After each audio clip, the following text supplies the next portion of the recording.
안녕하세요. 세종연구소 북한연구센터장 정성장입니다. 오늘은 제가 최근에 바이든 행정부의 대북정책 검토와 한미의 전략적 협력 방향이라는 주제로 발간한 세종정책브리프의 주요 내용을 간략하게 소개하고자 합니다. 바이든 해리스 행정부는 과거 미국의 대북정책이 북한의 핵개발과 미사일 능력 고도화를 막지 못하고 상황을 악화시켰다는 문제의식하에 미국이 어떠한 선택지를 가지고 있는지 파악하기 위해 행정부 출범 직후부터 기존의 대북정책을 검토하기 시작했습니다. 그리고 마침내 미국 시간으로 지난 4월 30일 백악관 대변인 브리핑을 통해 대북정책 검토가 완료되었다고 발표하였습니다. 젠 사키 백악관 대변인은 우리의 정책은 일괄 타결 달성에 초점을 두지 않을 것이며 전략적 인내에 의존하지 않을 것이다 라고 말함으로써 바이든 행정부의 대북정책이 트럼프 행정부와 오바마 행정부의 대북정책과 다를 것임을 분명히 했습니다.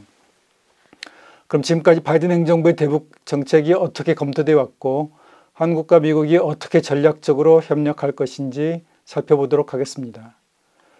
한국과 미국의 대북정책 공조를 위해서는 무엇보다도 양국이 북한을 바라보는 시각에서 어느 정도 인식의 일치가 이루어져야 합니다. 그런데 현재 문재인 정부와 바이든 행정부의 대북 인식에는 매우 큰 차이가 존재합니다. 문재인 정부는 북한 김정은 위원장을 대화가 가능한 인물이라고 간주한다면 바이든 행정부에서는 김정은과 북한을 악마화해서 보는 시각이 지배적입니다. 그래서 바이든 행정부는 북미 정상회담보다는 실무회담을 선호하고 북한의 인권 문제를 강력하게 제기하며 한국의 대북전단 살포금지법에 대해 매우 부정적인 반응을 보이는 등 한국 정부와는 대북접근법에서 매우 큰 차이를 보이고 있습니다. 조 바이든은 대통령 선거 과정에서 김정은에 대해 독재자, 폭군, 도살자, 폭력배 등으로 묘사하면서 매우 부정적인 인식을 보였습니다. 세 차례의 북미 정상회담에 대한 바이든의 평가도 매우 부정적인 것이어서 바이든 행정부가 싱가포르 북미 정상회담 합의를 과연 계승할지는 의문입니다. 그런데 카멀라 해리스 부통령도 김정은에 대해 독재자라는 표현을 사용하고 있지만 바이든 대통령이나 블링컨 국무장관에 비해서는 상대적으로 유연한 모습을 보여주고 있습니다. 해리스는 북한과의 비핵화 협상에서 대북 제재 완화와 관련해서도 스냅백 조항을 통해서 만약 북한 비핵화에 진전이 있다면 제재를 완화할 수 있다라는 그런 상대적으로 유연한 입장을 보인 바 있습니다. 토니 블링컨 국무장관도 김정은에 대해 세계 최악의 폭군 중 한 명으로 간주하는 등 매우 부정적인 인식을 보여왔습니다. 그런데 블링컨은 단기간 내에 북한의 완전한 비핵화는 불가능하기 때문에 북한과의 군비 축소 협상이 필요하다는 현실적인 태도도 가지고 있습니다. 올해 1월 20일 바이든 행정부 출범 직후부터 미국은 본격적으로 기존의 대북정책을 재검토하기 시작했습니다. 미 국무부는 대북정책 검토를 진행하면서 2월 중순 이후 북한과의 접촉을 시도했지만 실패했습니다.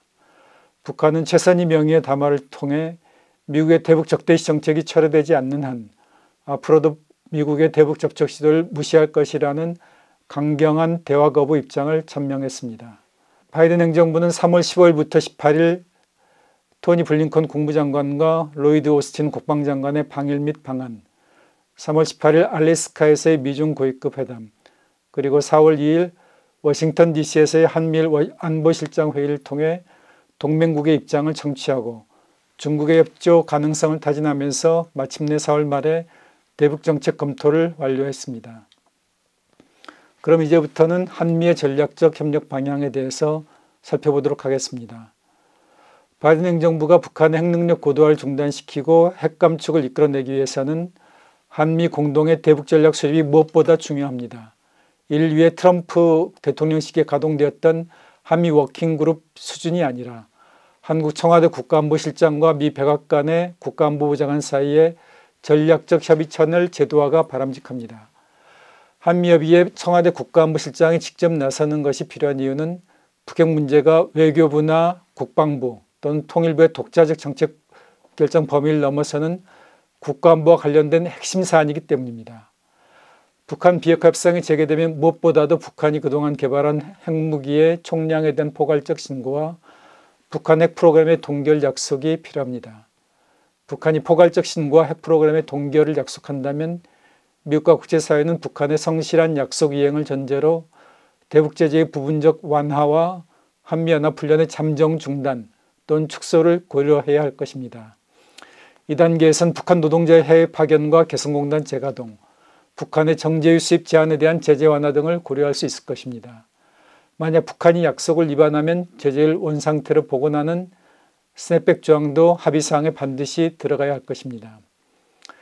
북한 핵능력 감축과 제재 완화에 대해서는 약 10년 동안의 기간에 걸쳐 매년 북한 핵능력을 10%씩 감축하고 그에 상응해 대북 제재도 10% 정도씩 완화하는 방안을 고려할 필요가 있습니다.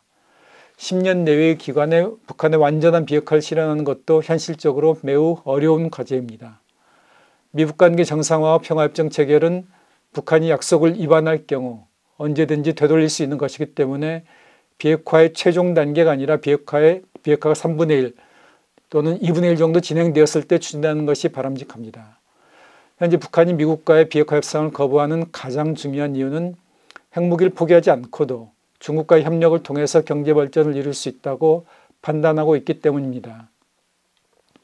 따라서 미 행정부가 북한 비핵화와 관련해 중국의 적극적인 협조를 이끌어내지 못한다면 어떠한 방안을 제시하더라도 북한과 협상에서 성공을 거두기 어렵습니다. 중국의 적극적인 협조를 이끌어내기 위해서는 북한 비핵화와 그에 대한 상응 조치를 미국과 중국, 남북한이 참가하는 4자 회담, 그리고 일본과 러시아까지 포함하는 6자 회담에서 본격적으로 논의하는 것이 중요합니다. 북한이 미국의 회담 제안을 거부할 수는 있지만 체제 안정을 위해 중국과의 협력이 절실한 상황에서 중국이 회담 참가를 요구한다면 이를 계속 거부하기는 어려울 것입니다. 미국과 중국, 남북한이 참가하는 북핵 다자회담이 필요한 두 번째 이유는 북핵이 미국과 북한 간의 문제만이 아니라 한국과 중국의 안보와도 직결되는 문제이기 때문이다. 북핵 다자회담이 필요한 세 번째 이유는 북미 간의 뿌리 깊은 상호불신과 적대의식 때문입니다. 미국은 북한 핵 협상 의지에 강한 불신을 하고 있고 북한은 미국의 대북 적대 정책에 대해 강한 의구심을 보이고 있습니다. 이 같은 상황에서 미국과 북한이 양자 협상을 재개하기도 어려울 뿐더러 설령 회담이 개최되어 합의에 도달하더라도 이행 과정이 순탄치 않을 것입니다. 그러므로 한국과 중국이 협상에 참가해 미국과 북한의 우려를 해소할 수 있는 절충안 또는 대안을 마련해 제시하는 것이 필요합니다. 현재 미중 경제 국면에서 어떻게 미국과 중국이 과거처럼 북핵 다자회담을 열어 협력할 수 있겠느냐는 의문이 있을 수 있습니다. 그런데 현재 중국의 핵심 싱크탱크와 미국 및 한국의 일부 전문가는 북핵 4자회담 개최에 우호적 입장을 보이고 있고 바이든 행정부의 전현직 행정부 인사들 다수는 6자회담 재개에 긍정적 입장을 보이고 있습니다. 그리고 지난 3월 18일 알래스카에서 개최된 미중 고위급 회담에서 양측은 신장, 홍콩, 티베트, 대만 등 많은 이슈에서 충돌했지만 기후변화, 이란, 북한 등 문제에서는 협력을 모색했습니다. 현재 중국은 미중 갈등 해소를 위한 하나의 수단으로 북핵 4자회담 개최에 매우 우호적인 적극적인 태도를 보이고 있습니다. 중국 통일전선부 산하의 세계화 싱크탱크는 올해 1월 바이든 시대의 중국과 미국 추세와 대응이란 제목의 보고서를 발표해 미중 갈등 해소를 위한 12가지 방안을 제시하면서 마지막으로 북핵 4자회담을 제안했습니다. 조셉 윤 전 미국 국무부 대북 특별대표도 작년 12월 한겨레 신문과 가진 신년 인터뷰에서 북한 핵 문제 해결을 위해 중국을 포함한 남북 미중 4자회담을 검토해야 한다는 견해를 밝혔습니다. 김현철 전 통일부 장관도 올해 1월 한겨레 기고를 통해 남북 미중 4자회담의 필요성을 강조한 바 있습니다. 저도 4자회담을 먼저 개최해 북한의 비핵화와 국제사회의 상응 조치에 대해 중요한 합의가 이루어지면 이를 일본과 러시아까지 포함하는 6자회담으로 확대하는 것이 바람직하다는 입장입니다. 시드니 사일러 미국 국가정보위원회 북한 담당관, 마크 리퍼트 전 주한 대사, 조셉 디트라니 전 6자회담 미국 차석 대표, 로버트 아이논 전 국무부 비확산 담당 차관보 등 미국의 전현직 관료 다수는 북핵 6자회담을 선호하는 입장을 보이고 있습니다. 문정인 세종연구소 이사장도 최근에 발간한 저서 문정인의 미래 시나리오에서 코로나19와 미중 신냉전 구도 아래서 한국이 초월적 외교 전략을 선택하는 것이 바람직하다고 주장하면서 북핵 문제 해결의 한 방법으로 동북아 6자 안보 정상회담의 제도화를 제안한 바 있습니다. 미국의 민주당은 공화당보다 민주주의와 인권의 가치를 더욱 중시하기 때문에 바이든 행정부의 대북 정책에서 북한 인권 문제는 중요한 부분을 차지할 수밖에 없습니다. 그런데 그렇지 않아도 북한 비핵화가 거의 실현 불가능한 수준에 도달한 상황에서 북한이 매우 민감하게 반응하는 인권 문제를 전면에 내세운다면 북한은 미국과의 협상 재개 자체를 거부할 것입니다. 현실적으로 미국과 한국이 핵무기와 대륙간 탄도미사일이라는 위협적 전략 무기를 가진 북한을 단기간 내에 민주화할 수 있는 방안을 전혀 가지지 못한 상황에서 북한 주민들의 정치적 자유 확대까지 기대하기는 어렵습니다. 그러므로 미국과 한국 정부는 단기적으로 북한 주민들의 정치적 자유보다 경제적, 사회적 자유의 증대에 먼저 집중하는 것이 현실적이라고 할 수 있습니다. 국제사회 대북 제재로 인해 북한이 여전히 어려움을 겪고 있지만 김정은 집권 이후 북한에서 시장이 확대되고 모든 분야에서 경쟁이 확산되었으며 주민들의 생활 수준도 김정일 시대에 비해 향상되는 등 긍정적인 변화들이 나타났습니다.